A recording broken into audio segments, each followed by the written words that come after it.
So welcome everyone. और आज हमारा जो नेक्स्ट टॉपिक है दैट इज पॉलिनोमियल्स। और पॉलिनोमियल्स जो कि बहुत मज़ेदार भी है, मतलब मज़ेदार इसलिए क्योंकि इजी है और इसमें फॉर्मूला प्लस कुछ कुछ चीज़ें आपको समझने में मतलब बहुत हेल्पफुल होगा, क्योंकि ये बेसिक चीज़ है जहाँ हमेशा आपको काम आएगा। तो मज़ेदार इसलिए है क्योंकि इसको अगर आप सीखते हैं तो आगे डेफिनेटली काम आएगा। प्लस सेकेंड चीज़ ईजी भी है, तो हम लोग इसको जल्दी से फटाफट काम करते हैं। ठीक है, इसमें कुछ कुछ बेसिक चीज जो है वो समझना बड़ा जरूरी है, ठीक है ना, क्योंकि पॉलिनोमियल्स को समझने के लिए बेसिक कुछ कुछ टर्म्स समझने आपको पड़ेंगे। ठीक है, वैसे टॉपिक और चैप्टर्स की बात करें तो इसमें पॉलिनोमियल्स और उसके टाइप के ऊपर है। जीरोज में इसमें डिस्कशन किया गया है। जीरोज क्या है, factor theorem and remainder theorem है, और उसके बाद फिर अलजेब्रिक आइडेंटिटीज। इसी पे पूरा का पूरा चैप्टर आपका बेस्ड है। तो इसको पहले हम पॉलिनोमियल्स एंड टाइप्स को समझने से पहले कुछ कुछ चीजें समझ लेंगे, जैसे टर्म्स, डिग्री अगर आपको पता है तो ठीक है, एक्सपोनेंट्स, कांस्टेंट एंड वेरिएबल। तो छोटे छोटे टर्म्स से पहले बता देता हूँ। पहले कांस्टेंट एंड वेरिएबल से शुरू करता हूँ।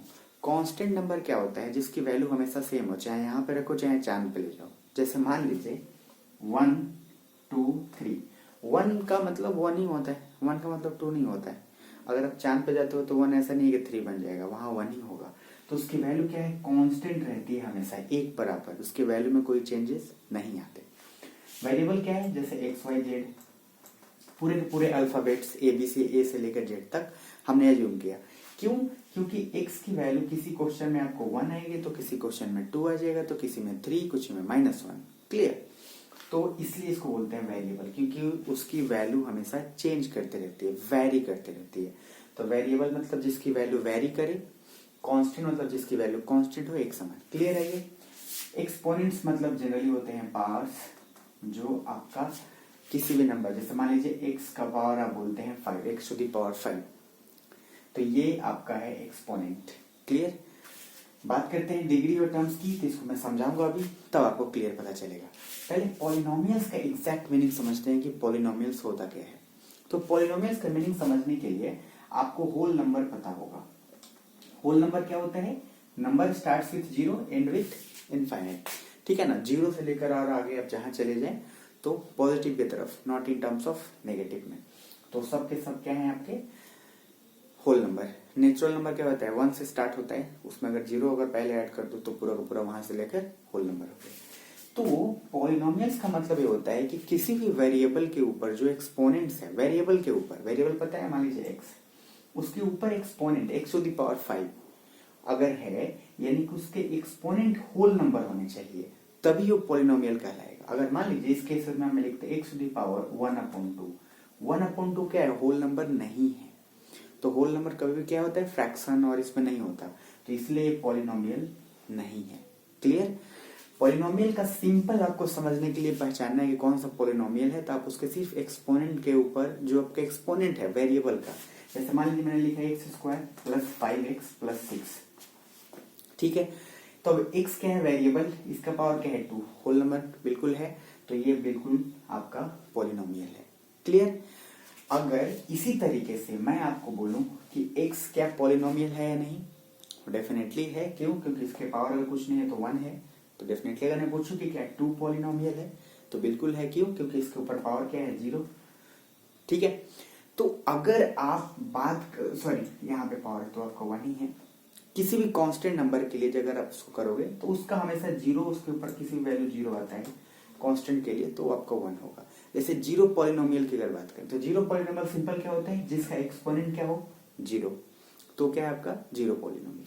अब इसी को आगे कंटिन्यू करते हैं। मान लीजिए मैंने बोला x टू दी पावर 3, ठीक है, प्लस 5x + 8, मैंने ये लिखा।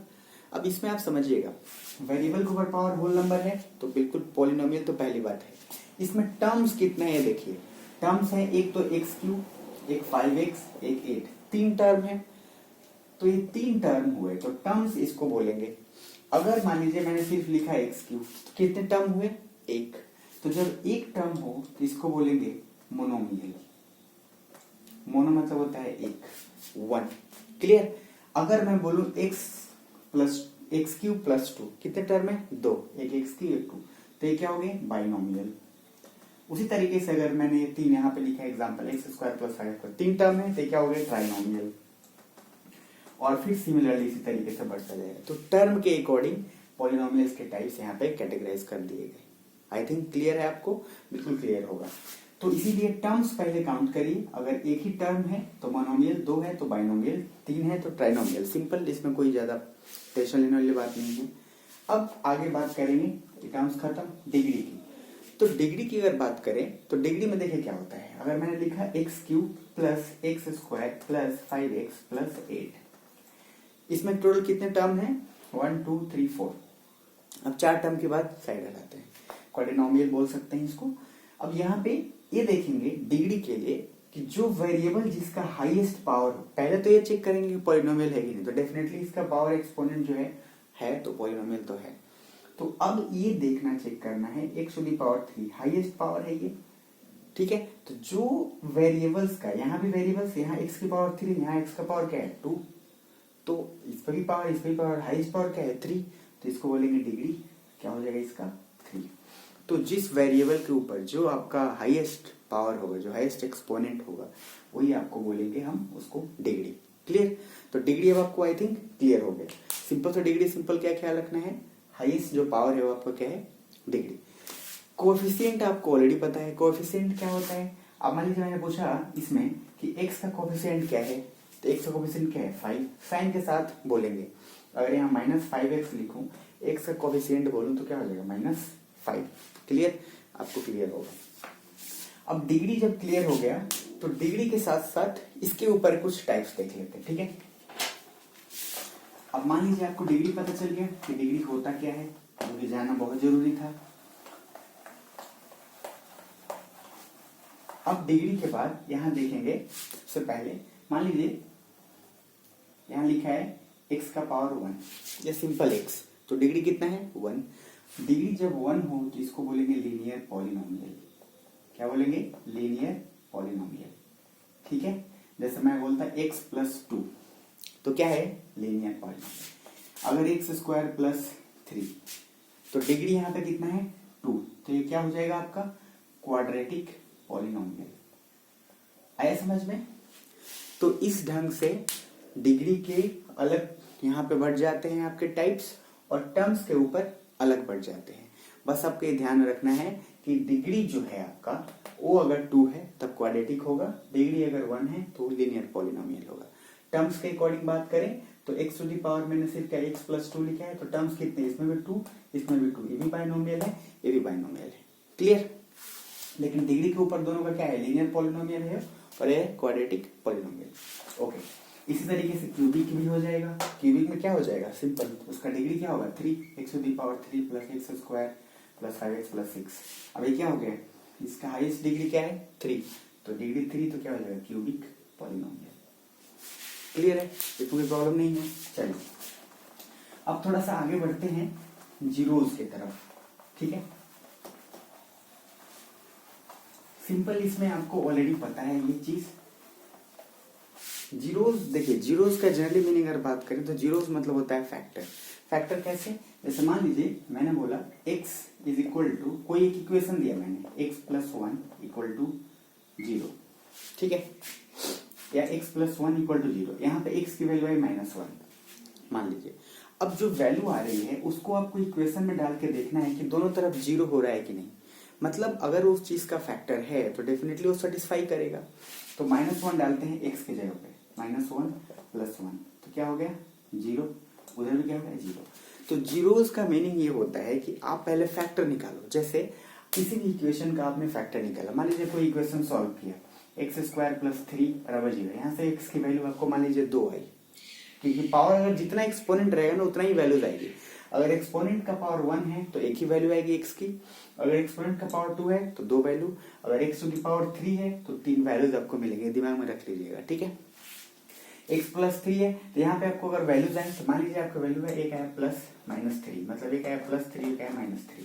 अब आप क्या करोगे, इक्वेशन में डाल के देखोगे कि दोनों तरफ 0 आ रहा है कि नहीं, x की जगह पे। तो x की जगह पे आपने क्या डाला, पहले 3 डाला, तो 3 का स्क्वायर प्लस 3 का स्क्वायर क्या है 9 प्लस 3 कितना हो 12 इक्वल टू 0। तो ये क्या है, नहीं है। उसी तरह से बात करते हैं -3, तो -3 का होल स्क्वायर डाले तो -3 का होल स्क्वायर यहाँ पे डालिए +3, इसको भी करोगे तो नहीं। तो जब अगर दोनों तरफ जीरोज को सेटिस्फाई नहीं करे तब वो जीरोज नहीं है, मतलब फैक्टर जो भी है वो सेटिस्फाई करना चाहिए। अब इसी तरह से आपको अगर पता करना हो कि कौन सा जीरोज है या नहीं, तो सिंपल आपको इक्वेशन दिया रहेगा। अब जैसे इक्वेशन दिया है x² + 5x + 6 और आपको बोला गया है कि पता करिए कि 1 इसका जीरोज है या नहीं, 2 इसका जीरोज है या नहीं। तो क्या करोगे आप, सिंपल x की जगह पे 1 डाल दो, जहां जाए x है तो 1 का स्क्वायर + 5 × 1 + 6 कैलकुलेट कर दो, देखो 1 + 5 हो रहा है नहीं, अगर जीरो नहीं हो रहा है तो जीरोज नहीं है, और इसको कैलकुलेट करने के बाद जीरो आ जा रहा है तो जीरोज है उसका, दैट्स इट। क्लियर? क्या जीरोज क्लियर है? इसी तरीके से आपका फैक्टर थ्योरम काम करता है, ठीक है ना। फैक्टर थ्योरम भी कुछ इसी ढंग से काम करता है। जैसे मान लीजिए फैक्टर थ्योरम के अंदर क्या है, x² + 5x। अच्छा, फैक्टर थ्योरम से पहले मैं आपको कुछ बता देता हूँ ताकि ये वाला पार्ट एक बार क्लियर हो जाए, और इसको सेपरेटली मैं फैक्टर थ्योरम और रिमाइंडर थ्योरम कवर करूंगा। ये जो आपका अलजेब्रिक आइडेंटिटीज है, ठीक है ना, अलजेब्रिक आइडेंटिटी सिंपल फॉर्मूला आपको पता हो, a + b का होल स्क्वायर जब सुनते हैं शुरू से। खैर, x + y का whole square x² + y² + 2xy, x - y का square x² + y² - 2xy, x² - y² करेंगे तो x + y × x - y, x + a x + b, यहाँ पे a और b एक कांस्टेंट नंबर की तरह ट्रीट करके गया है, तो ये हो जाएगा x² + a + b। जैसे इस फॉर्मूला के अकॉर्डिंग या उसके अकॉर्डिंग, एक एग्जांपल बता देता हूँ फटाफट। अगर x + 3 का होल स्क्वायर निकालना है, आप आराम से निकाल सकते हैं a + b के होल स्क्वायर पे, तो x² + 3 का होल स्क्वायर + 2 × x × 3। अब कुछ लोग 2ab को 2xy को पहले लिख देते हैं, उससे कुछ पंगा नहीं है, सेम है, साइन सेम रहना चाहिए बस, ठीक है। तो इस तरह से इसको ब्रेक करना है। तो मान लीजिए x + 3 दिया हुआ है और इंटू x + 7 दिया हुआ है, उसी फॉर्मेट पे है। तो क्या है फॉर्मूला, x², तो पहले = x² लिख दीजिए, प्लस a और b इन दोनों का ऐड कर देना है और मल्टीप्लाई कर देना है जो आपका वेरिएबल दिया हुआ है x, और प्लस a × b यानी कि कांस्टेंट 3 × 7। इक्वेशन फटाफट बन गई, x² + 10x + 21। तो ये फॉर्मूला पे आपको सारे क्वेश्चन, इसमें सिर्फ आपको फॉर्मूला पे ही क्वेश्चन आएगा, दूसरा कुछ नहीं आएगा। तो ये सिंपल फॉर्मूला पे ही है। बाद बाकी इसका जो एक पार्ट है factor theorem and remainder theorem हम लोग नेक्स्ट वीडियो में कवर करेंगे, लेकिन तब तक उसके बाद बाकी सारा चीज आपको बना के एक्सरसाइज कंप्लीट कर लेना है। फिर मिलते हैं नेक्स्ट वीडियो में।